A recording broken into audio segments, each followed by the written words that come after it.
Salve Deus! Nós estamos hoje aqui com o mestre Caldeira, de Junto e Matã, Quatraí 108, herdeiro Triada Arpásios, sétimo raio Adiração, Arcanos Rama 2000. E nessa conversa hoje, que nós temos a felicidade de tê-lo aqui, a gente vai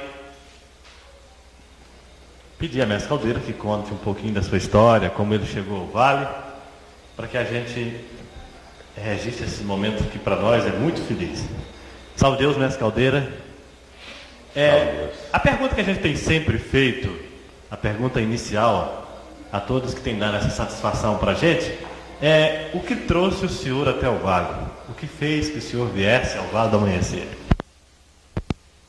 Olha, cada um que vem ao Vale tem uma história. Nunca ninguém vem pelo amor, porque gostaria de servir, gostaria de fazer parte desse universo tão lindo, tão bacana, mas a minha história é um pouco diferente, é até interessante, de certa forma interessante. Porque eu, aos 7 anos de idade, a minha vida era, desde 7 anos de idade, a minha vida era completamente diferente. Era uma outra coisa, um outro ritmo de vida, uma outra maneira. Quando eu completei 18 anos, para 19 anos, eu deixei a vida de lutar, e parti para a estrada. Um dia eu estava em casa, na época. Naquela época eu morava no Guará. E eu estava lavando um fusquinha que eu tinha comprado na porta de casa, quando apareceu um camarada com uma perna engessada, dizendo que era possível levar ele ao hospital. E eu fui levar. E vou, não tem problema nenhum. E quando eu saí com ele, ele disse, mas é lá em Planaltina. Pensei, estranho, né? O cara, de repente, tem que levar no hospital lá em Planaltina. Mas não tem hospital aqui? Não, mas eu tenho que ir lá em Planaltina, porque esse rapaz era um senhor meio moreno, alto, de bigode bem fechado. E ele estava até com a calça assim, listada e aberta, por causa do gesso na perna. E eu vim trazer. Quando cheguei aqui, era um domingo à tardezinha e tinha naquele tempo era um pouquinho médio aqui e para Santa Branca ele incorporava, né? Não sei se ele incorporava sempre, eu sei que quando eu cheguei ele estava incorporado. Aí esse rapaz desceu do carro e uns 10 ficou por ali, eu fiquei esperando e esse rapaz não apareceu mais, saiu. Foi a última vez que eu vi esse rapaz. Aí chegou alguém e disse que estavam me chamando. Eu fui lá e conversei com o Pai Santa Branca Incorporado a primeira vez na minha vida. E fiquei impressionado com aquilo, né? Eu nunca tinha noção de espiritualidade, a minha vida era completamente outra, era um outro ritmo de vida, era disputa de campeonato, de coisa, então era uma outra coisa. E depois a minha vida foi de estrada, para frente, eu não tinha nenhuma noção do que era um lado espiritual, um lado do céu, não tinha noção nenhuma, era completamente leigo no assunto, e o que é pior, ignorante mesmo. Para mim, prevalecia o que podia mais na época. E dali para frente, quando te incorporou, ela disse, olha, você precisa fazer parte dessa doutrina, você quer fazer parte dessa doutrina, desse corpo mediúnico? Eu falei, olha, eu vou pensar, porque é uma coisa que eu nunca vi, primeira vez na minha vida. Não era de ir em igreja, nada disso. E a verdade é que na segunda-feira eu ia carregar para Fortaleza. E na segunda-feira eu não carreguei, vim para cá, vim à tarde, fiquei por aqui, depois impressionado, já levei uma fita de doutrina, e ela disse: você é um doutrinador, você precisa trabalhar. E assim eu comecei nessa luta mediúnica, nessa batalha tão grande. E vim até quando, em 73, 74, eu iniciei. E daí para frente eu larguei a vida de estrada e parti para a doutrina mesmo, entendeu? Arrumei outro serviço por aqui, fiquei por aqui, não viajei mais e fiquei então na minha jornada aqui. E, mestre Caldeira, nessa época, quando o senhor começou, como é que era? A doutrina? A doutrina, como que eram os trabalhos? Era pouca gente naquela época, só tinha a linha de passe, depois mesa evangélica, a gente fazia teste na mesa, depois já bem para frente. Quando eu cheguei, ele tinha dito assim: você é um doutrinador, pega essa fita e vai doutrinar, entendeu? Mas era totalmente diferente. Depois nós fomos ali e aí já tinha tronos, nós fomos ali para debaixo da mangueira, porque o templo foi desmanchando, né? Fazendo em volta para tirar o templo do meio. E começamos então ali, mas era pouca gente, não tinha muita gente, entendeu? Só evangélico. Nessa época começou com o senhor os outros que hoje também são os adjuntos arcanos. E havia algum assim, relacionamento especial ou alguma deferência especial da tia em relação aos senhores que hoje são os adjuntos arcanos? Não, eu acredito que não, sabe? Eu acredito o seguinte: no primeiro dia que eu cheguei aqui no Vale, o que eu entendi é que eu encontrei uma mãe, porque a mãe não é aquela que põe no mundo e dá o alimento, é aquela que ensina a caminhar, tá certo? Aquela que ensina com o coração, aquela que ensina você a moderar os seus pensamentos, você muda totalmente o roteiro da sua vida, você passa a ser realmente uma outra pessoa, você passa a ver as coisas, você passa a deixar mais que as coisas aconteçam, entende? Não é aquelas decisões de precipitação, de ignorância. Então, eu acho que isso tudo eu aprendi realmente, sem sombra de dúvida, eu aprendi com o Tia Neiva. E quando, em 74, como o senhor disse, 76 começou já a elevação de espada, e já veio o adjunto, né? Em 78. Em 78 veio o adjunto. E quando o tia convidou o senhor para ser o adjunto, para formar um povo, o senhor poderia contar para a gente como foi? Quando nós começamos aquele negócio, quem vai ser adjunto, quem não é, ela disse que o Pai Santa Branca está escolhendo um grupo para ser adjunto, então começou a surgir aquelas conversas, ela conversava sempre na hora da janta ali na mesa, ela começava a falar, então foi se amadurecendo a ideia. Em 76, quando começou a Estrela, 1º de maio de 76, foi o primeiro ano, né? 1º de maio, foi o primeiro ano que nós fizemos a Estrela Candente. Então, quando nós terminamos uma série de aulas com ela, eu e o Alberto, ela disse que eu fosse dar aula de elevação, de espada, e o Nestor ia fazer um curso de centúria, e o Alberto com a responsabilidade de formar os trabalhos iniciáticos. E quando ela me disse falou assim: olha, o pai está dizendo que você é um adjunto e você tem que formar um povo. Eu falei: não, tia, eu não tenho condições para isso, eu não tenho nada que eu possa ser um adjunto. Eu quero ser um componente. Eu até me propus a ser um componente do Alberto na época. E ela disse: não, vocês dois têm uma vida transcendental muito acarretada de dívidas e você tem um povo que vai chegar aqui.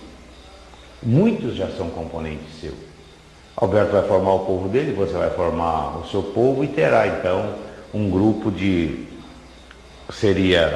parece que 7 no começo, depois vieram os Rajas, né? Vieram outros e formou-se então esse grupo de 39. Comecei assim como adjunto. E eu queria ser um componente. Por todos os meios eu queria ser um componente, nunca assumir uma responsabilidade de um povo. Porque eu me achava muito pequeno, muito... Eu não era uma pessoa assim, amadurecido na doutrina até então. Eu não me achava segurança para ter um povo, para conduzir um povo. Tá certo? Mas ela disse que o Pai Seta Branca, ela estava dizendo que o Pai Seta Branca tinha dito. E não era por ela. Ela não ia escolher ninguém. O Pai Seta Branca que estava escolhendo. E disse que eu teria que formar um povo e eu seria um adjunto. Eu achei até estranho, assim, fiquei um tempo, falei que depois daria a resposta para ela e tal, mas não teve jeito. Quando a gente vê, aqui as coisas acontecem tudo dessa maneira. Quando você vê, você está... Já é, né? É, exatamente. Você não pede para ser nada, né? E os primeiros trabalhos, a gente sabe que o senhor representa o primeiro cavaleiro da Lança Reino Central e Mestre Alberto também parece que representava o primeiro cavaleiro da Lança Reino Central. Fora desse aspecto, esse aspecto transcendental que o senhor disse entre Mestre Caldeira e Mestre Alberto, existe assim alguma coisa mais? Porque a gente, por exemplo, eu que cheguei em 84, que peguei o ônibus já bastante adiantado, eu sempre tive a ideia do senhor e o Alberto como se fossem assim, dois irmãos de fato. E o que o senhor tem hoje, na verdade até a situação do senhor hoje aqui, eu vejo assim, para mim aqui, nessa filmagem que a gente está fazendo, o senhor também representa agora também o Mestre Alberto, porque ele não está aqui para contar, e o senhor parece que foi um dos adjuntos que mais esteve. O Alberto, nós tivemos uma convivência muito grande juntos, porque quando ele veio para cá, ele era Janã, ele era médium de incorporação, incorporava uma entidade chamada Pai Bendito, incorporava, e naquela época não era fácil, quando ele incorporava na mesa, haja jeito para desincorporar ele, era uma luta. Depois um dia ele disse, olha, vamos fazer o seguinte, vamos fazer do Alberto um doutrinador, porque ele com essa maneira de incorporar é muito difícil, muito complicado. Foram falar com ele, ele não aceitou de jeito nenhum. Teve que chamar ele e dizer, olha, você na doutrina, você vai ver como vai mudar, vai melhorar muito, você vai ver que a sua mediunidade vai aflorar e tal. Então ele, com muito custo, ele aceitou, mas quando ele ia fazer a puxada na mesa, o espírito batia nele primeiro para depois pegar o aparelho. Então aquilo revoltava ele. Então foi uma luta muito grande. E nós trabalhamos sempre unidos, sempre lado a lado, porque... Então tia foi contar. Quando eu queria ser componente dele, ela disse, não vai adiantar, porque vocês têm a mesma força. Tá certo? Um não pode fazer nada pelo outro. Vocês correm o risco até de vocês dividirem, porque vocês têm a mesma condição. Então são dois adjuntos. Naquela época, a gente não entendia direito, né? E trazia aquela dificuldade. Aí ela contou que nós fomos irmãos gêmeos na Grécia, tivemos outra encarnação depois como capitães de tropa em Spa, como irmãos também. Nós, aos 7 anos de idade, nós éramos treinados para ser mercenários, para luta na espada. E nós éramos de aluguéis, eram homens de aluguéis. Nós éramos alugados para as conquistas, né? Os cavaleiros mercenários. Para as grandes batalhas. Então, ela disse que nós fomos irmãos gêmeos na Grécia, fomos irmãos em Esparta, não gêmeos, mas fomos irmãos em Esparta. E quando eu assumi uma tropa junto a Leônidas, eu assumi mais por vingança, porque ele tinha perdido a vida nessa batalha. Entendeu? E então, depois tivemos uma outra encarnação em Angical, e depois, em Angical, um matou o outro. Em Angical, numa festa, numa noite onde havia reuniões e pessoas se divertindo, nós desentendemos e um matou o outro. Resquício dessa batalha de Esparta. pela minha vingança, tá certo? De Esparta. Então eu fiquei com uma dívida sobre ele. Depois de Egical, viemos nos encontrar aqui, no Vale. Foi até uma coisa até interessante, porque nós trabalhávamos juntos na presidência e quando ele veio para cá, eu já o conhecia. Só que ele era do Campo Limpo, na época. E eu vim para o Vale, né? Depois, quando ele chegou aqui, foi uma festa imensa. Nós nos encontramos aqui e tal. E daí começamos juntos, sempre juntos. Nós não separávamos. Nada nos separávamos, né?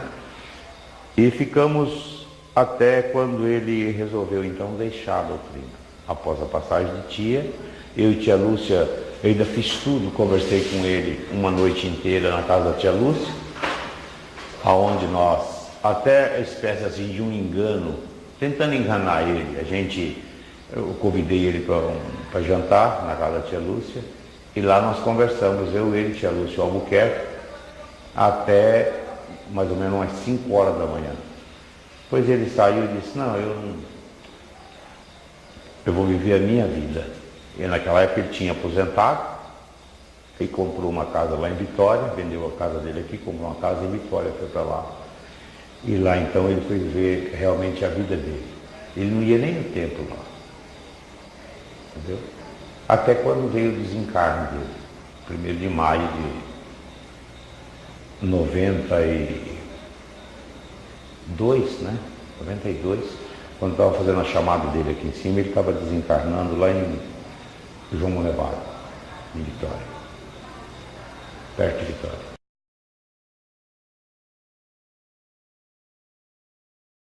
Existe uma história que contam de Mestre Alberto, em que o senhor estava fazendo um leito magnético e ele estava sentado ao lado de tia.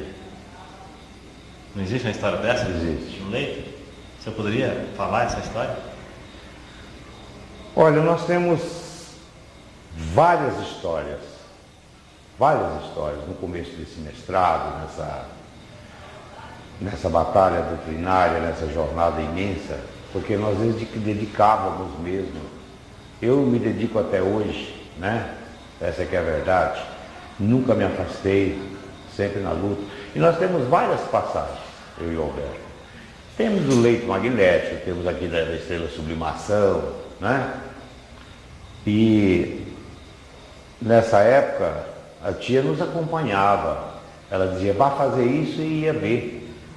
Ela ia para ver o efeito da energia, da força, como chegava, aquele comando, alguma coisa que tivesse errado, ela orientava. Não é assim, olha, vamos fazer dessa outra maneira, tal. Inclusive aqueles 5 cavaleiros que tem no leito magnético, foi nós que colocamos.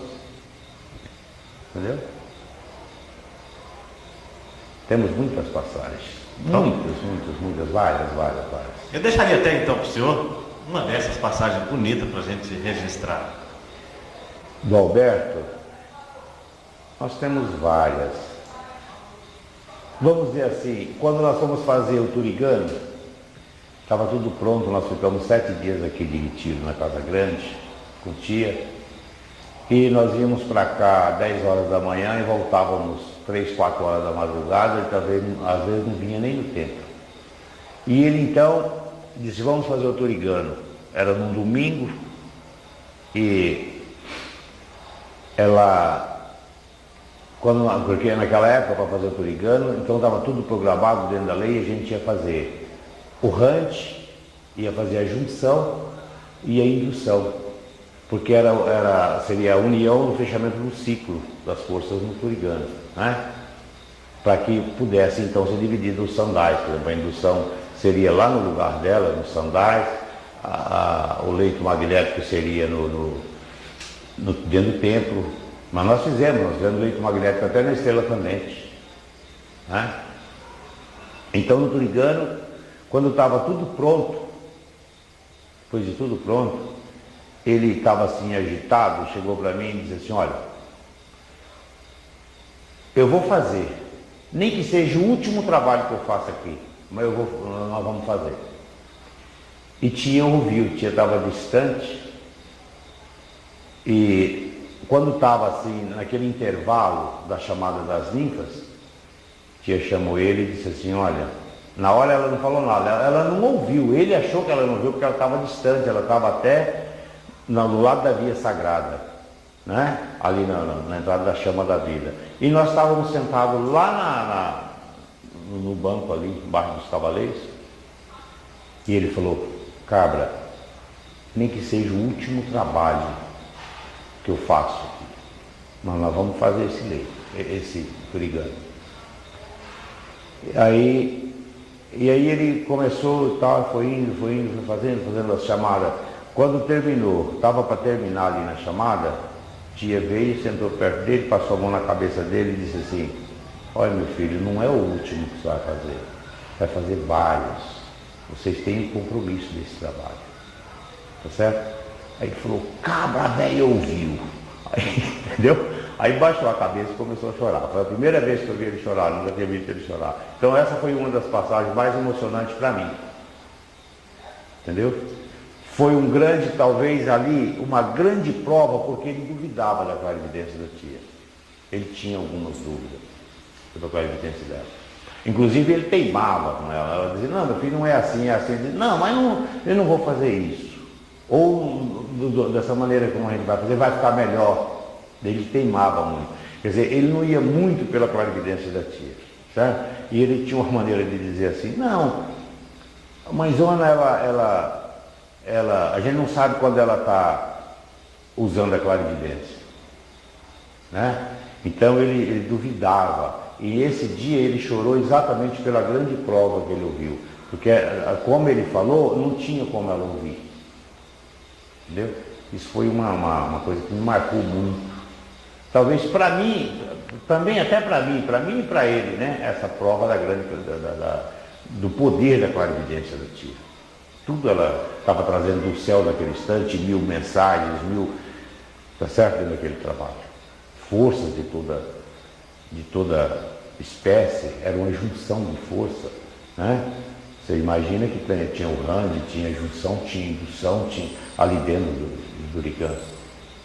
Então foi uma grande prova. Essa foi uma das passagens que mais me emocionou e mais me marcou até hoje, exatamente por isso.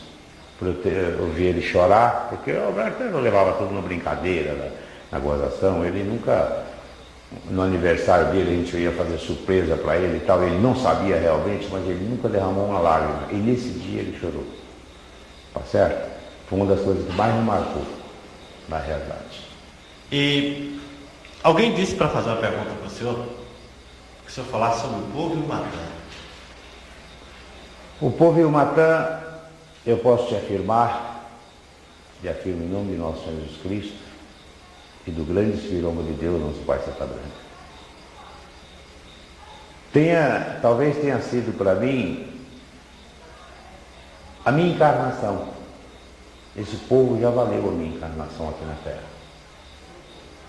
É um povo porque eu lhe digo em nome de nosso Senhor Jesus Cristo, é um povo por quem eu dou a vida, se precisar. Eu adoro esse povo, eu tenho um carinho muito grande por todos, tá certo? São meus filhos, são meus irmãos, são meus companheiros de jornada, são meus amigos. Então, a alegria que esse povo me dá, não existe nada que pague isso, não existe nada que seja mais importante do que isso. Inclusive, eu vivo a mercê desse povo, tá certo? Sacrifiquei até a minha vida, sei lá, tudo tem um cargo, no cargo, no desenrolar, né, na vida da gente, mas eu acredito que a causa principal até de eu estar aqui seja esse povo, tá certo? Por quem eu tenho toda a adoração do mundo e hoje eu não mando em mim, eles é que mandam em mim hoje, tá certo? Às vezes eu programo, vamos sair para um determinado lugar, vamos fazer isso, vamos fazer aquilo, e chega um com um problema, a gente já desmancha aquele plano, já vai cuidar daquele, dali já vai para um trabalho, é assim, a minha vida é essa, tá certo? Tudo pelo amor. Então eu acho que muitos amigos, muitos mestres dizem assim, porque esse povo é os cobradores e tal. Não, eu nunca vi nenhum mestre meu como cobrador. Pelo contrário. Se tem alguém para cobrar, talvez seja eu deles. Talvez eu seja até cobrador deles. Mas talvez seja outra coisa que está muito clara na parábola de Jesus da outra face. O senhor está sabendo a outra face, o senhor sabe, né? Ou seja, de que existe sempre a ideia de o adjunto e o cobrador, de que o povo, algum é cobrador do outro, mas o senhor, mesmo se dá a pessoa, quando chega até o senhor com o seu amor, é a outra face. É a outra face. É a outra face, é a face do amor. Exatamente. E tia Neiva? Tia Neiva, é difícil a gente falar sobre tia, né? Porque a mãe, a amiga, a companheira, eu convivi na Barra da Saia da tia 14 anos. 14 anos. Não é 14 dias. Sempre dentro da luta doutrinária, dentro da batalha doutrinária, nunca afastei daquilo que ela determinou 1 milímetro. Sempre em cima da linha doutrinária. Então, tia, como eu já disse a você, eu tenho uma mãe que me pôs no mundo, tá certo? Eu tenho uma mãe que me pôs no mundo, mas quem me ensinou o mundo foi tia Neiva. Quem me colocou a par das coisas do mundo foi tia Neiva. Então foi quem me ensinou a caminhar, foi quem me ensinou a dar os primeiros passos, inclusive fazendo com que eu chegasse a Deus Pai Todo-Poderoso, tá certo? Voltando a minha mente para o mundo espiritual, o mundo superior, que até então eu não conhecia. Eu conhecia só o mundo da Terra, só a aura da Terra, o que nós vemos aqui, os contatos físicos, no plano físico. Então, ela foi que me mudou e me moldou totalmente. Porque eu tenho certeza absoluta, se eu não tivesse encontrado tia Neiva, não tivesse essa corrente, eu estaria hoje ou atrás das grades de uma prisão ou embaixo da terra. Tá certo? Porque eu nunca encontrei na minha vida uma palavra medo. Nunca conheci a palavra medo. Se batesse o pé para mim, tinha que me engolir. Então, naquele tempo, era uma ignorância imensa e tia Neiva tirou todo esse fel de dentro do meu coração e colocando aos poucos a doutrina crística, a doutrina de Jesus, os ensinamentos. Muitas coisas eu não aceitava do que ela dizia, depois eu fui aceitando, fui entendendo, fui vendo que não era daquela maneira, era com outro lado, né? E ela, com aquele carinho, aquele amor imenso, ela me levou a um mundo superior. Graças a Deus. E eu agradeço a Deus 1000 vezes. Se tivesse que fazer tudo de novo, eu faria tudo de novo. Entendeu? E eu tenho certeza que ela nunca nos deixou. Tia nunca nos deixou. Ela para mim, ela é um pedaço da minha vida. Posso dizer isso, com toda certeza. É a razão da minha estada nessa doutrina, da minha caminhada aos planos espirituais, da minha mudança ao lado doutrinário. Sei lá, é o tudo da minha vida. Realmente é. Falando em tia Neiva, eu vou mostrar para o senhor uma imagem de tia. A gente vai tentar aqui com os nossos poucos recursos. Eu vou mostrar para o senhor uma imagem de tia, depois que eu mostrar, eu volto ao senhor de novo para ver a sua opinião sobre o que ela vai dizer. Sucessor, uma tia Neiva, uma outra. Sabe por quê? Porque todos os doutrinadores pode ser uma tia Neiva. Tá vendo? Desde que ele tem amor do coração, muito amor mesmo. Eu comecei a minha clarividência com 34 anos, mas foi com muito amor, porque eu vi uma pessoa que eu falava uma coisa, não acontecia, se eu deixava de falar, acontecia. Então eu comecei a ver pela minha mediunidade, os fenômenos que eu recebia. E esses fenômenos cada dia são mais, sabe? As pessoas estão falando no nome da sua filha, Carmen Lúcia. A senhora confirma isso? Não. E nem queria para ela. Isso aí são para os doutrinadores. Eu vi vários doutrinadores.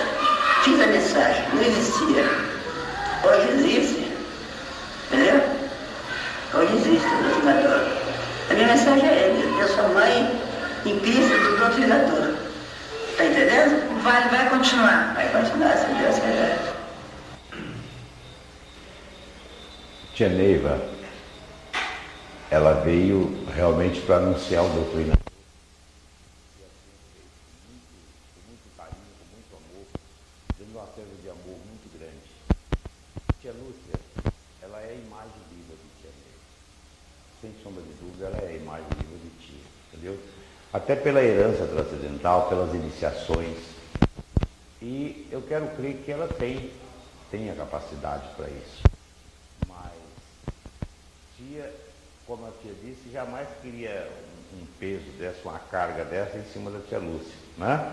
Mas mesmo assim, eu acho que ela é a representante direta da velha.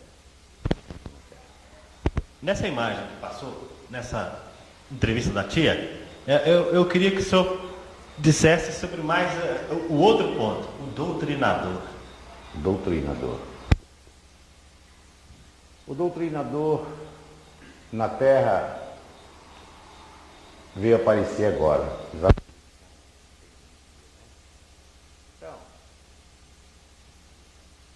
é o homem que ela ganhou o título, inclusive, de 408 por ter trazido para a Terra o doutrinador, consagrado doutrinador. Nasceu dela, por isso ela ganhou o título de 408. O Apará já existia. É uma mediunidade linda, maravilhosa, mas não foi com a responsabilidade de Tia Neiva, né? O doutrinador é o homem que veio para somar com o doutrinador. Por quê? Porque naquela época, naquele mundo quando foi criado o médio de incorporação na Terra, a Nossa Senhora da Conceição incorporou numa senzala para acabar com uma epidemia, né? Não para acabar, ela via tantas pessoas morrerem, tanta desarmonia, né? Que ela procurou um meio da senzala, incorporou, ela recebeu uma força-luz e ela ganhou o título de Nossa Senhora Apará por ter trazido a incorporação para a Terra. Com o passar do tempo, foi diversificando a mediunidade, porque ela veio para a lei do auxílio, essa mediunidade ela veio para a Terra para a lei do auxílio, para a lei do amor. Com o decorrer do tempo, quantas pessoas hoje usam até essa mediunidade para o mal, para incorporar espíritos terríveis nas encruzilhadas, nas madrugadas, no meio de matas, até para matar alguém, para fazer mal a alguém. Não foi esse o objetivo dessa mediunidade. O que Tia Neiva fez? Ela trouxe o doutrinador e formou o médium Apará na linha deste amanhecer, né? Cortou todo esse tempo e devolveu o Apará à lei do auxílio, junto com o doutrinador, que hoje ela tinha certeza em Cristo Jesus que jamais ele se perderia. Essa mediunidade jamais se modificaria, tá certo? Seguiria então a linha de Deus Pai Todo-Poderoso. Por isso ela ganhou também o direito de iniciar o médium de incorporação junto com o doutrinador. É o homem, hoje na nossa corrente, desde quando foi criado o doutrinador, foi esse o objetivo, foi somar junto com o médium de incorporação, para que não houvesse então a doutrina distorcida, tá certo? As duas mediunidades juntas, unidas em Deus Pai Todo-Poderoso, para dar a melhor condição a esses espíritos que não conhecem Deus, que ainda vivem arraigado no ódio, cheio de tanto instinto de vingança, de maldade, e que eles possam receber essa triangulação de força e se voltar para Deus. Eu acho que foi Tia Neiva, sem sombra de dúvida, ela foi uma deusa do amor, por ter tido tanta paciência de colocar nessas mentes a doutrina, colocar no coração do homem os ensinamentos de Jesus e fazendo com que esse espírito jamais ele se perca, tá certo? Por que isso? Se fosse só o médio, porque às vezes o médio incorpora e é um poder. É um poder. O médio de incorporação, com tudo que a gente conhece, eu tenho um respeito muito grande. Primeiro eles diziam que eu era advogado dos aparás, mas não é. Porque o médio, sempre que ele incorpora, ele tem uma dúvida. Quando ele desincorpora, ele traz a dúvida, ele traz o que aconteceu, como é que foi, como é que não foi, né? Se ele fez até uma cara feia. Tudo isso é a preocupação do médio de incorporação. E o doutrinador, somando com ele, exatamente para ajudar nesse sentido. Então, o governo dessa doutrina é o doutrinador, porque foi trazido por Tia Neiva. O apará já existia, ele é formado na linha desse amanhecer. Tá certo? Então, isso é o doutrinador. É o homem em dois planos, por isso que nós temos esse sinalzinho no escudo, né? É o plano físico, o plano superior, é o homem em dois planos, é o doutrinador com o pé no chão, com a cabeça no lugar, não cheio de fanatismo, de vaidade, de superstição, não, é o homem com a cabeça no lugar, sabendo que existe um dedo acima da sua cabeça, um mundo superior, e que nós temos que respeitar e temos que acatar. É as ordens dos mundos supremos, tá certo? Então, eu vejo aí as duas mediunidades, dois poderes, dois oráculos, duas forças, com um único objetivo, a lei do amor, a lei do auxílio. Um depende do outro. Um não faz nada sem o outro. Tá certo? Nenhum doutrinador faz seu médio de incorporação e vice-versa. Então, são duas forças, são dois oráculos, são dois poderes, com um único objetivo, a lei do amor, a lei do auxílio. Sem um, nós não faríamos nada, sem o outro também não faríamos nada. Salve Deus.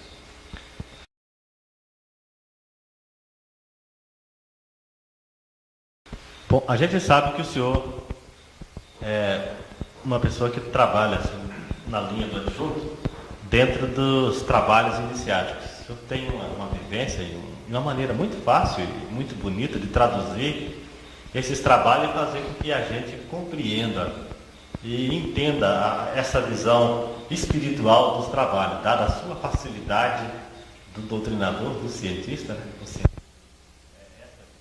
a tia fala, né? O doutrinador é um cientista, é um perfeito cientista. Então, existe um trabalho que o senhor gosta muito, que é a Estrela Candente. E, então, assim, nós gostaríamos que o senhor, para a gente, é sempre bom a gente ouvir falar, principalmente para alguém que tem esse carinho, esse amor tão grande pela estrela, do senhor. Assim, nessas pinceladas tão bonitas que o senhor está falando para a gente a respeito da estrela, a parte espiritual da estrela. A estrela é um poder que nós temos nessa corrente indiana do espaço. A estrela candente, ela não veio para atender os chegantes, essas pessoas que vêm, que têm a condição de vir tomar o seu passe, e ir lá até como visitante, né? Para ele está visitando. A estrela candente é mais assim a nível de universo, tá certo? É mais a nível de universo, porque são 7 caçambas de força, é um poder infinito, é algo que ninguém nunca viu na Terra, tá certo? Tia Neiva se comprometeu diante dos planos espirituais, com o grande Silvio de Deus, nosso Pai Santa Branca, esse compromisso de horários. Por isso que ela alcançou os mundos superiores pelo horário, ela foi rigorosamente sempre nos horários. Desde quando ela recebeu a corrente Vesta de Banhante, ela nunca deixou abrir 10h10, 10h05, 10h30, 10 horas. A estrela candente, 12h30, 14h30 e 18h30, nos dias que não tem trabalho oficial. Então, ela alcançou os mundos superiores pelo cumprimento dos horários e a confiança que eles foram depositando nela. De conformidade que eles foram depositando a grande confiança nela, ela foi alcançando os mundos superiores. E foi trazendo chaves, e foi trazendo forças, e foi nos dando uma condição de sermos elevados ao mais alto nível iniciático deste amanhecer. A estrela candente, ela é algo que ninguém nunca viu na Terra, nunca existiu na Terra. Um mestrado, uma estrela candente nunca existiu. Nós estamos dentro de algo supremo, tá certo? Nós somos diferentes dos outros, das pessoas comuns, porque nós temos um poder iniciático. É só você colocar isso dentro do seu coração, voltar para dentro de você, voltar para você mesmo, e você vai alcançar esses poderes. Porque, veja bem, nós temos ali 7 caçandas de força que atuam sobre a estrela candente. É um poder infinito. Aqueles espíritos que vão ali são espíritos dos vales negros, são espíritos que estão fora até de condições reencarnatórias, né? Porque se você observar, todo o nosso trabalho gira em torno do espírito sofredor. Ele gira em torno do espírito sofredor e o espírito encarnado que poderia se tornar um sofredor, cheio de mágoas, de ódio, de frustração, de sentimentos, né? Até por vidas mal distribuídas, sei lá, por um motivo ou por outro. E a estrela candente, além da energia que ela desprende para as curas, para a cura física, ainda mais a cura espiritual, quer dizer, um espírito desse que está fora de condição reencarnatória, ele passa por um esquife daquele ali, recebe o ectoplasma do doutrinador, porque você imagina a condição desse espírito, né? Os nossos aparelhos hoje, com esse grau elevadíssimo de consagrações, ele é um foco de luz, ele é um poder. Ainda não tem condições de incorporar um espírito desse, quer dizer, ele poderia ficar obsediado para sempre, ou poderia causar até um trauma na pessoa, nesse médio. E de repente esse espírito, ele passa pelo ectoplasma do doutrinador, recebe aquele fluido magnético, recebe a doutrina, não que ele vá se voltar para Deus por aqueles 2 minutos de doutrina, não, mas é porque dali ele é levado a uma outra dimensão, ele integra e desintegra, chega no lugar, segundo o Tia, chamado umbral, aonde ele vai receber as energias, a força, a condição de ir se moldando. Talvez ela está feito com esses espíritos o que ela fez com muitos de nós aqui no plano físico. É claro que numa condição bem mais fácil, né? Porque nós não éramos assim arraigados, com um instinto da vingança elevado. Não, nós éramos leigos na coisa, leigos no assunto doutrinário. Muitos nem acreditavam em nada e entraram até talvez pela força dos mentores, quem sabe, né? Então foi mais fácil colocar a doutrina no coração desse homem. E de repente nós temos esse compromisso de colocar esse espírito ao caminho de Deus, fazer com que ele saia desse plano físico e se volte para Deus Pai Todo-Poderoso, né? Quanta coisa, quanta grandeza é nesse trabalho. É um poder infinito. Algo que os que têm consciência deveriam dar toda assistência a esse, não só a estrela, como os trabalhos iniciáticos, né? Que tudo descende da estrela candente. O nosso mestrado descende da estrela candente. Enquanto nós não fizemos a estrela candente, não nos foi possível penetrar no mestrado, no mundo iniciático, né? Ela puxa 7 linhas da magia de Nosso Senhor Jesus Cristo. Por isso é que há 7 caçandas de força, a assistência das 7 caçandas. São energias luminosas da cura, em todos os sentidos, né? Do espírito, do corpo físico, enfim, é um poder infinito. Então, por isso que eu tive assim, uma grande preocupação, de certa forma, com a estrela candente.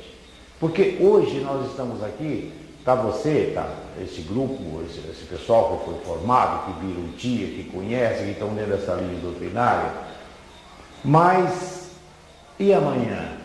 Os que virão amanhã, como é que vai ser? Será que eles têm essa consciência?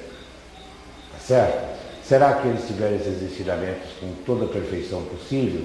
Será que foi colocado o amor? Será que eles têm consciência de ser colocado o amor realmente dentro do coração? Porque tudo é pelo amor. Se não for, não adianta. Não existe a razão. Nesse lado não existe a razão. Então, é uma das grandes preocupações nossas e que todos os mestres mais veteranos devem ter com a estrela candente, até o grande Janatan, deve ter essa preocupação de passar para os novos o poder da Estrela Cadente, para que continue com todo o respeito e dando todo o valor merecido àquele trabalho que é realmente um poder. Tá certo? Essa é a nossa preocupação. A minha, por exemplo, é essa preocupação que eu tenho. Esses meninos novos que estão surgindo hoje serão os futuros comandantes do amanhã. Sim, eles serão os comandantes do amanhã. Mas será que eles irão comandar com a consciência ou porque vê o outro comandar? Então é preciso que seja passado isso com muita calma, com muita cautela, aqueles que vão surgindo, que vão chegando aos comandos desses trabalhos, Estrela Cadente e outros, sendo dosados para que eles tenham consciência realmente do que é isso. Tá certo? Porque é algo que ninguém nunca viu na Terra até então. E precisamos ter essa preocupação. Certo? É sério, eu vejo como uma grande seriedade e uma grande responsabilidade acima de tudo. Tá certo? A última consagração em Levo. A última consagração de elevo que nós fizemos, que por sinal não fizemos mais, né? Nem sei porque os devas deveriam até se harmonizar direitinho e marcar uma consagração de elevo. É quando a gente recebe a confirmação da força no plexo. A consagração de elevo é isso. É uma confirmação da força no seu plexo. Tá certo? É como se você dissesse para o plano espiritual: estou aqui. Tá certo? 1934, foi em 1935 a última consagração de Elevo. Foi quando os senhores adjuntos deram Rama 2000 e passaram a condição de arcano. Houve alguma, por exemplo, foi a consagração de Elevo, nesta consagração de Elevo que elevou, né, embora em Elevo e elevou seja diferente, levou os senhores à condição de arcanos? Eu não tenho bem certeza. Pode ter algo. Pode ter ligação. Tá certo? Porque de uma consagração de adjunto a outra é uma média de 49 luas, ou seja, 4 anos aproximadamente. Então vieram primeiro os ramas, depois de 4 anos vieram os rajas e depois a unificação, ramas e rajas, né? Foi quando nós fizemos, então, em 84, aquela consagração de elevo, que, segundo Tia, seria o segmento de uma força, de uma origem, de uma tribo, a consagração nos planos espirituais. Eu quero crer que ali, sem sombra de dúvida, nós subimos um degrau. Tá certo? Foi o que ela nos disse, que naquela consagração de elevo, cada um de nós, pela confirmação, como se nós dissessemos, estou aqui, subiríamos um degrau, alcançaríamos uma outra dimensão. E realmente, depois da consagração de elevo, foi que então passaram de adjunto, de ramo 2000 para arcanos. 7º raio de geração, arcanos, ramo 2000. A outra estrela, sublimação. A estrela sublimação, como um todo nesse amanhecer, é uma grandeza divina. É uma grandeza divina e que nós temos também o grande compromisso de cuidar e dar continuidade, né? A estrela sublimação é um confronto de duas raízes, dois poderes. Poder de Olorum e de Obatalá. Havia uma rainha negra chamada a Virgem do Sol. Naquele tempo, as pessoas que se apresentassem como missionários eram perseguidos. Eram perseguidos e às vezes eram levados até a forca, levados à morte. E tinha uma rainha, era uma rainha negra, e ela, por esta missão, ela foi jogada num poço de ponta cabeça. E aquela vibração dela, aquela angústia, aquela vibração, aquele magnético desprendido, ficou-se então ali, houve curas, houve fenômenos até, então chamado o Poço da Virgem do Sol, tá certo? Esse título da Virgem do Sol, ela alcançou exatamente por esta missão. Ela morreu como missionária. Então, quando nós fizemos a estrela sublimação, o lado físico, a parte física pronta, feita, e ela ficou 8 meses parada, sem funcionar. E um dia eu e o Alberto vinha vindo, entra o Alberto novamente na história. Eu e o Alberto vinha chegando a Estrela Candeias, nós tínhamos feito um instalado, e chegamos ali na entrada da Casa Grande, numa escadinha que tem, tia estava sentada e nós notamos que ela tinha chorado. Perguntamos para ela o que tinha havido e tal, e ela disse que estava muito envergonhada porque a Virgem do Sol chegou para ela e perguntou se ela não necessitaria da força dela, que ela então recolheria. E nós tomamos conta naquele instante e vamos fazer então essa estrela. Sábado vai funcionar. Ela disse, graças a Deus, meu filho, graças a Deus. E ela foi então fazer a lei. Nós viemos para fazer a lei, fizemos a lei com ela.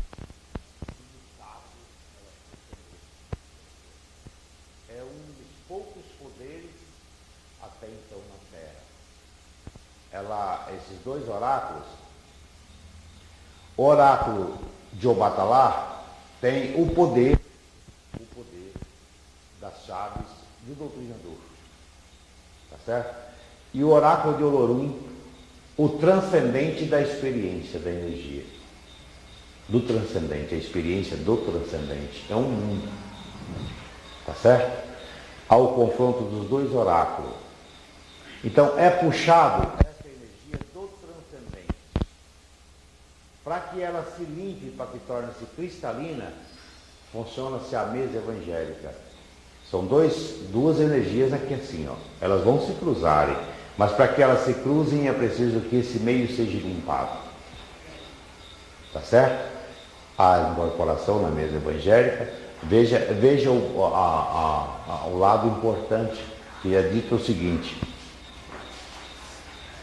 Jesus invoca nesse instante as forças desobsessivas para aliviar as correntes negativas trazidas pelas ninfas ismênias.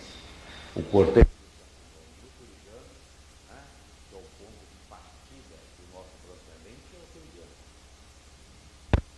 o puxa ali aquelas correntes, o Santo Nono conduz a estrela também, ela passa pela mesa, se limpa, torna-se cristalina, ela é manipulada e é o confronto dos 2 oráculos. Se juntam as 2 forças.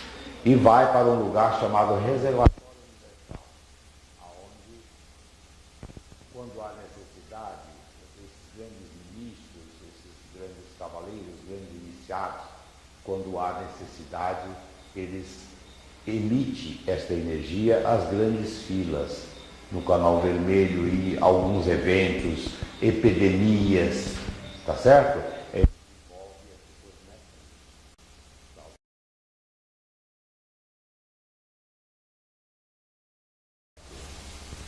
Mestre Caldeira, nessas explicações do senhor, veio uma pergunta até interessante. O trabalho iniciático, nosso trabalho iniciático, ele é mais uma ciência ou é mais uma religião? O nosso trabalho iniciático é mais um poder universal, eu diria assim. Por quê? Vamos dar um exemplo. Se você vai bater uma carta, vamos dizer assim, você pega uma máquina, vai bater ali de uma por uma, né? Letra por letra. E de repente vou dar uma comparação aqui, estou dando uma comparação aqui no físico, salve Deus, né? Você digita no computador e roda 1000 cópias em 30 minutos, vamos dizer assim, não é isso? Então seria você bater na maquininha o evangélico E seria você rodar no computador 1000 copas em 10 minutos, sei lá, seria o iniciático. Você vai ali numa mesa evangélica para passar um espírito, né? Passa um espírito cada vez ali, a doutrina, a incorporação. Num trabalho iniciático desse, às vezes passa 10, 20, 30, sei lá, 100 falantes de espíritos. E a energia desprendida naquele instante reveste talvez até um universo. Certo? Mas o que eu perguntei, assim, não sei se eu consegui expressar direito, por exemplo, tudo isso que o senhor nos descreveu, no trabalho da estrela, principalmente a sublimação, que o senhor descreveu tão bonito, é uma ciência, assim, uma manipulação dentro de uma ciência crística. Sim, não tenha dúvida disso. É uma ciência crística, etérica, né? É a linha da magia de Nosso Senhor Jesus Cristo. O que é a linha da magia de Nosso Senhor Jesus Cristo? São os trabalhos feitos dentro de uma consciência, dentro de um acervo de amor e a especialidade da pessoa para fazer. Certo? É preciso que você tenha uma iniciação, é preciso que você tenha uma elevação, é preciso que você tenha uma consagrações, é preciso que você tenha o plexo vinhado, para que você esteja conivente com na condição de receber essa energia e emitir essa energia. Então tudo é um movimento de forças incríveis. Não é como um médico que entra hoje na corrente e de repente ele... Não. Entendeu? É preciso que seja médio realmente. O que fala naquela abertura ali no Turigano? Só quem poderá realizar esse trabalho é quem tem, em outras palavras, é quem tem as consagrações deste amanhecer. Tá certo? Por quê? Porque são pessoas médias que têm a força em condições de emitir, de receber e emitir. É uma ciência etérica. Tá certo? Dentro de uma contagem crística, dentro de uma contagem precisa, tem que ser exato e preciso. Numa mesa você põe 7 médios, 9, 11, 15, desde que seja um número ímpar, graças a Deus, não tem problema. Uma linha de passe abre qualquer hora, realiza ali, a pessoa toma um passe, vai para suas casas, seu caminho. O trabalho iniciático é diferente, tem que ser exato e preciso. Ou é ou não é. Porque é a linha de Jesus, é a magia de Nosso Senhor Jesus Cristo, vamos dizer assim. Nós penetramos num mundo muito alto, nós estamos acima até da nossa capacidade de entendimento. Nós estamos num mundo muito alto, o poder é imenso. Eu acho que esses conflitos, inclusive, que existem de um médico com outro, essa desarmonia, eu acho que seja até esta força, o poder desta força, e o médico não tem consciência. Entendeu? Eu não estou dizendo que seja isso, estou dizendo que possa ser por isso. Entendeu? É preciso ter muita consciência desse trabalho, do que nós somos hoje, do que nós podemos fazer. Nós podemos fazer muita coisa ao mesmo tempo. Entendeu? Porque nós temos a linha da magia de Nosso Senhor Jesus Cristo. Isso ninguém nunca fez na Terra, isso só é possível com uma clarividente, que conhece as linhas de força e o caminho do céu. Senão, não é possível. Você vê qual é o maior cientista da Terra hoje? O maior cientista que existe na Terra, ele não tem a capacidade de fazer emissão. Uma emissão de um ser humano para chegar a Deus Pai Todo-Poderoso, ser ouvido do outro lado do neutrão. Entendeu? E nós fazemos isso com uma simplicidade incrível. Nós não damos, eu acredito que nós realmente não damos o valor merecido a esse poder iniciático. Nós estamos tão acostumados com a coisa que para nós é assim uma rotina. É uma rotina normal, uma coisa normal. Entendeu? É algo assim que nós precisamos abrir um pouco a mente e ter uma consciência maior do que é isso. Ministro Ilmatan. Gostaria que o senhor falasse sobre Ministro Ilmatan. Ministro Ilmatan, eu acredito, como todos os ministros, esse poder desses ministros, eles já tiveram, eles são capelinos, e eles já tiveram conosco na Terra. naquela época que nós tínhamos o poder que transformávamos água em pedra, né? E fazíamos até chover, né? Você vibrava, você mentalizava e aquilo acontecia. Os Tumuxis. Os Tumuxis, né? E quando eles vieram na Terra, eles cumpriram a missão deles. Vou dar um exemplo muito simples. Hoje, digamos, quantas mil pessoas existem nesse país? Quantos médios consagrados aqui nós temos? Né? É uma parte muito mínima, é algo muito mínimo, muito pequeno, na realidade. E eles vieram, não cometeram dívidas, cumpriram a missão deles e retornaram para a capela. Mas eles estiveram conosco, eles têm uma ligação conosco, é por isso que é dividido em tribos, é dividido vamos dizer assim, é dividido em origens. As origens mais evoluídas, menos evoluídas e daí por diante. Mas eles estão lutando incessantemente com esses cavaleiros, com essas vias missionárias, com esse povo do céu, para que nós, fazendo com que nós cumprimos esta missão e retornamos, quem sabe, para chegar até a capela um dia, aonde eles estão.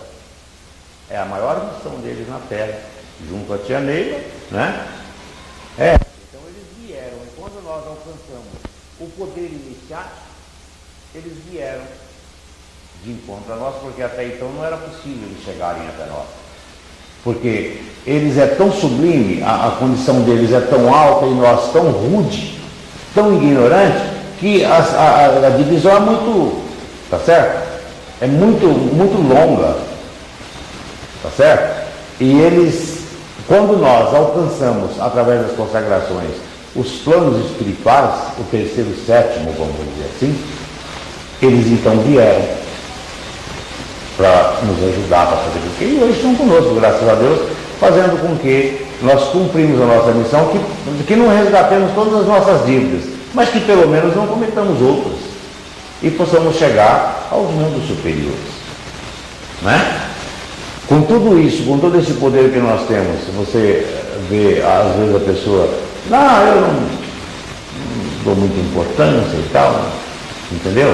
Com tudo isso, mas a realidade é que eles lutam incessantemente noite e dia para que nós cumprimos esta missão e chegaremos um dia ao plano superior, aonde ele está, é a família, tá certo? Cada ministro é uma tribo, ele tem uma tribo dele na terra, salve Deus.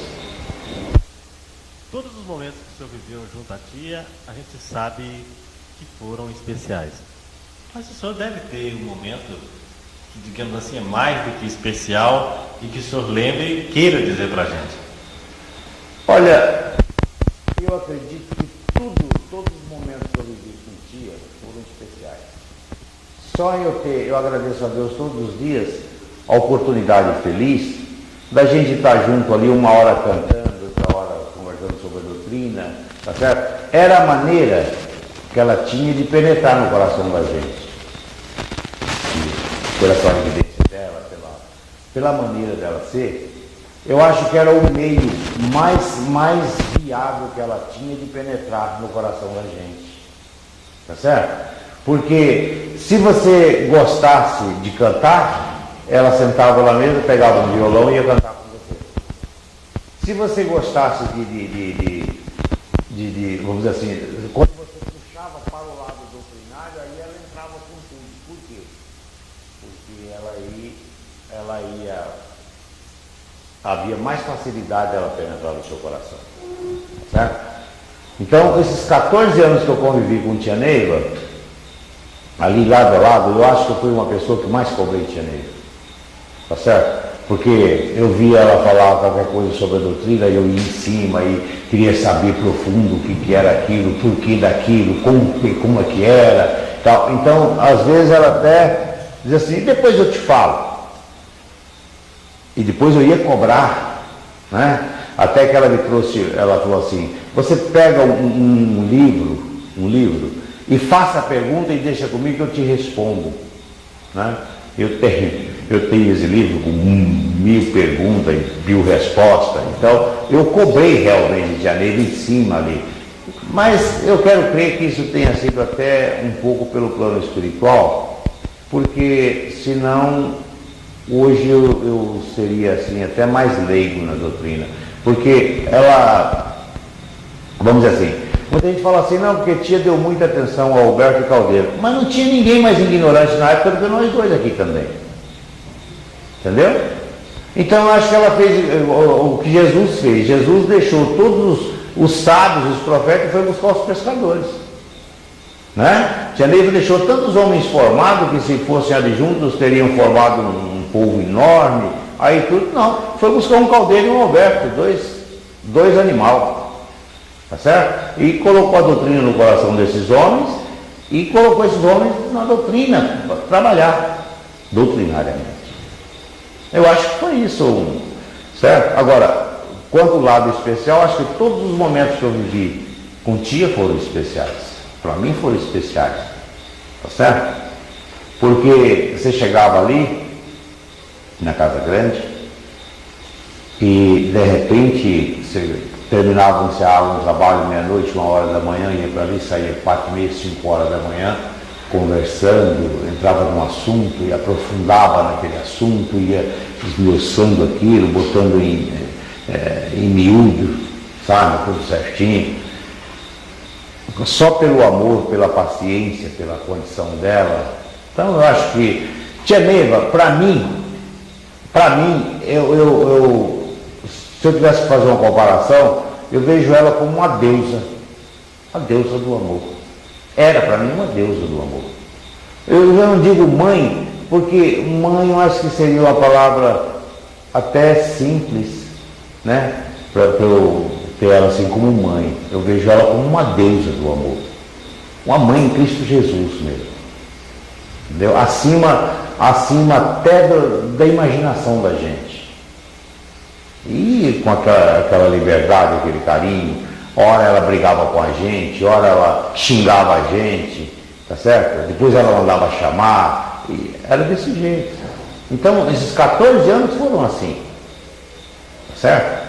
Foi a maior realização que o ser humano pode ter. Eu acho que um espírito encarnado na Terra, que teve essa oportunidade, eu acho que tem que ser uma pessoa privilegiada realmente. Privilegiado. E eu acredito que isso seja até arte, até dos mentores, essa oportunidade, venha ser até pelos mentores, para que aquela pessoa que poderia cair amanhã ou depois no mundo negro, voltasse para Deus.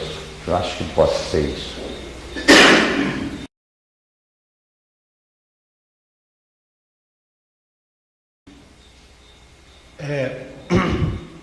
O seu povo, o povo de Umatã,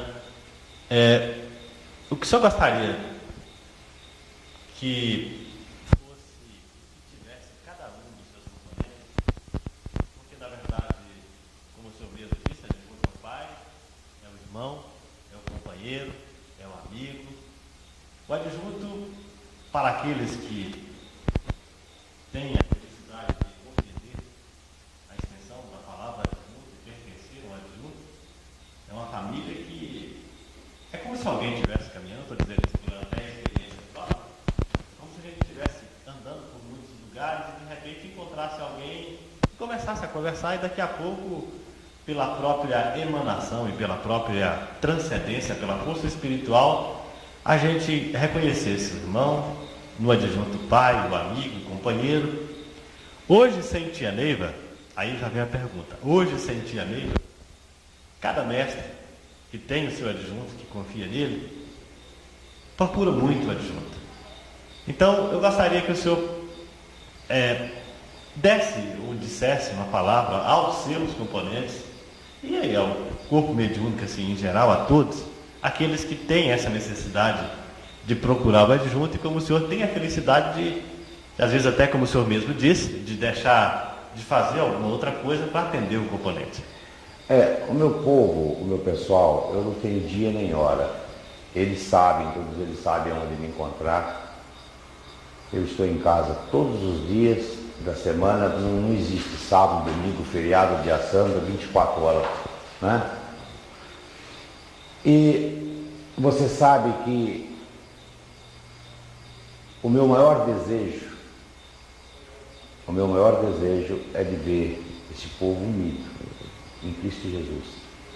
Unido mesmo, sabe? Sem as mágoas, sem os ressentimentos, porque isso não nos leva a nada. Nós estamos aqui numa passagem, vamos dizer assim, como uma escola do caminho. Amanhã deixamos essa vida, essa roupagem e vamos para outra dimensão, para outro plano, aonde só fala quem tem o amor, na realidade. Por que, gente? Nós temos que conscientizar porque as pessoas sofrem, porque as angústias, porque o desespero, porque os conflitos, se tudo é passageiro, nada é fixo aqui nesse plano físico, né?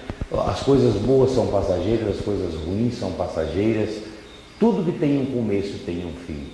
Só é eterno quando deixarmos esta roupagem e alcançarmos outras dimensões, outros planos. Então não vale a pena. Então o que eu peço, o que eu gostaria de dizer a esse povo, não só os meus componentes, mas ao corpo mediúnico, vamos dizer assim, desse amanhecer, a esse terceiro sétimo, com esse poder infinito, né? Que antes de você dar uma resposta ao seu irmão, pare e pense. Veja se vale a pena você magoar alguém, você ferir alguém, você maltratar alguém, a troco de quê? De quê? Para satisfazer o seu ego? Eu acho que não. Então o que nós temos que fazer é o seguinte, nos unir, porque estamos dentro de uma coisa chamada corrente. E corrente ela é formada de elos. Só é possível se nós dermos as mãos como irmãos realmente, para que possamos tocar esse grande compromisso que nós temos.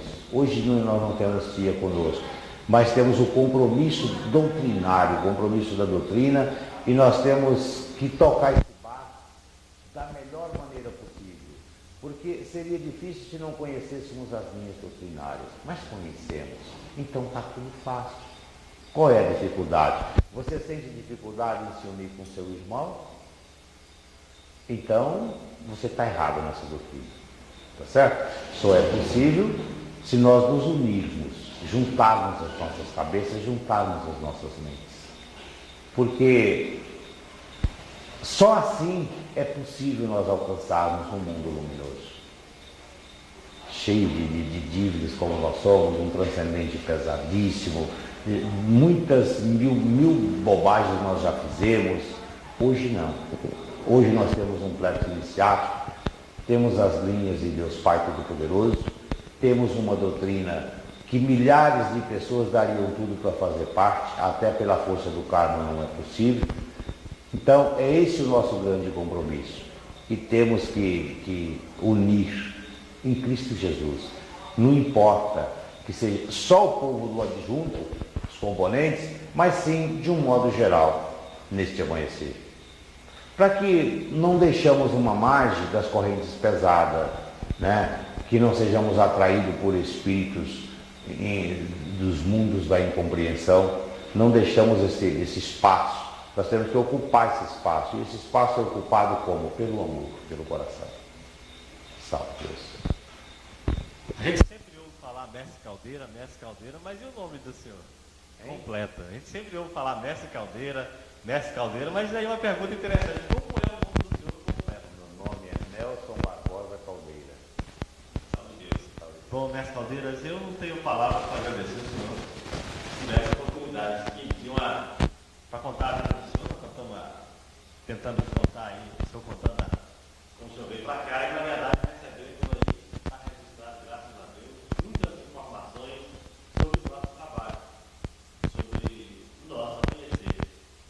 E fica aí o senhor, as suas palavras, se o senhor desejar encerrar. Eu só tenho a agradecer. Eu acho que esse documentário é muito bom, porque, veja bem, quantas coisas nós poderíamos ter feito naquela época com tia e deixamos de fazer, tá certo? Muitos ensinamentos bons, ensinamentos que ela fazia às madrugadas com a gente, né? Experiências incríveis que a gente passou. Então, muita coisa naquela época nós deixamos passar.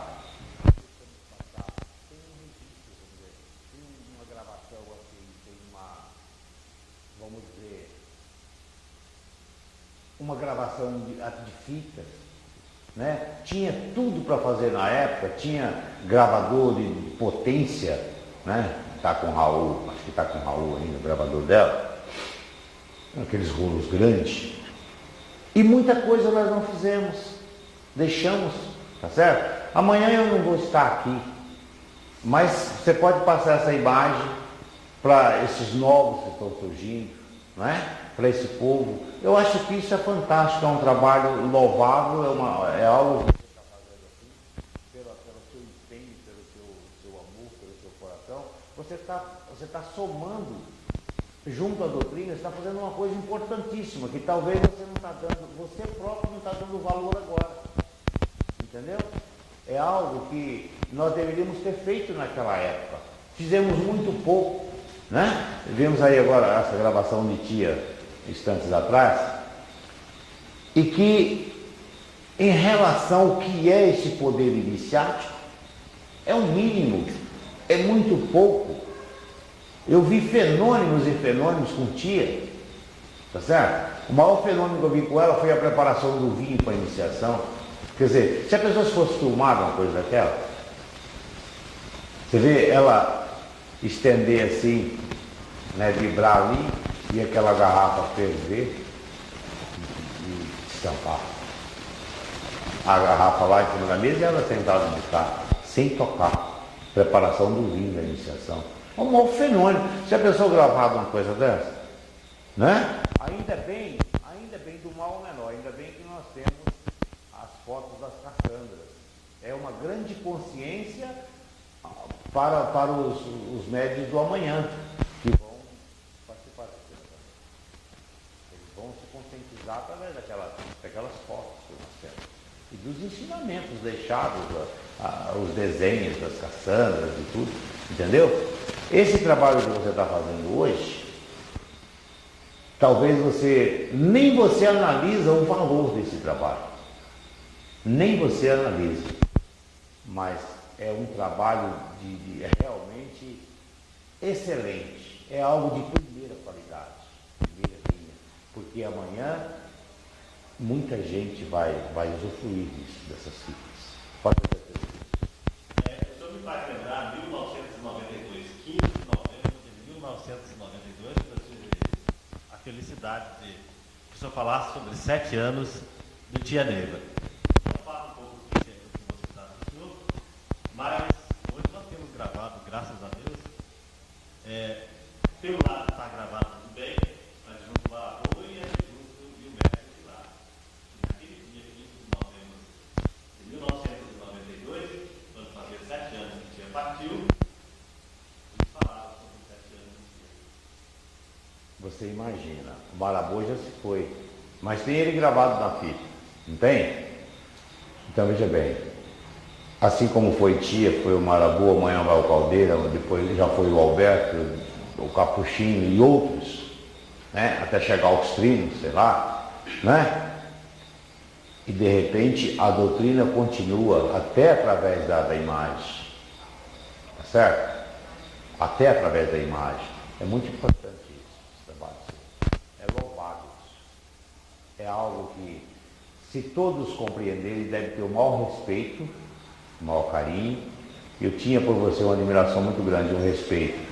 E agora, por esse fato, eu dobro esse respeito, tá certo? Estou te dizendo isso de coração, não para te agradar, não para demagogia, não. Eu dobro esse respeito, porque o seu trabalho realmente, amanhã você vai ver o valor dele. Talvez hoje não tenha. A gente faz assim até com uma espécie até de uma brincadeira, mas amanhã nós vamos ver o valor disso. Começa a ver que Jesus lhe pague essa boa vontade do Senhor. Salve Deus. E que o ministro Matan, o primeiro cavaleiro da nossa rede central, deu o seu muita felicidade. Que assim seja, meu irmão. Eu lhe agradeço. Quero que você saiba de uma coisa.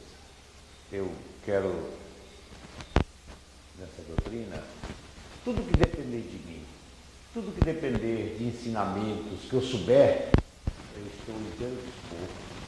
Quantas vezes precisar, graças a Deus. Não meço esforço para isso. Tá certo? Mesmo porque se eu desencarnar e levar esses ensinamentos comigo, né, sem passar para ninguém, não vai ter validade nenhuma. Tá certo? Então, o que a gente recebeu é que a gente tem que passar para os outros. Não a superstição, o fanatismo, a vaidade, não. Isso não. A doutrina, o cerne da doutrina, a linha doutrinária da doutrina como ela é, realmente. Aquilo que a gente aprendeu doutrinariamente. Tá certo? Então, eu quero estar sempre inteiro dispor de você, ou de outros que se propuserem a fazer esse trabalho de gravação, enfim, tudo que depender em termos doutrinários, pode contar comigo. Eu não meço.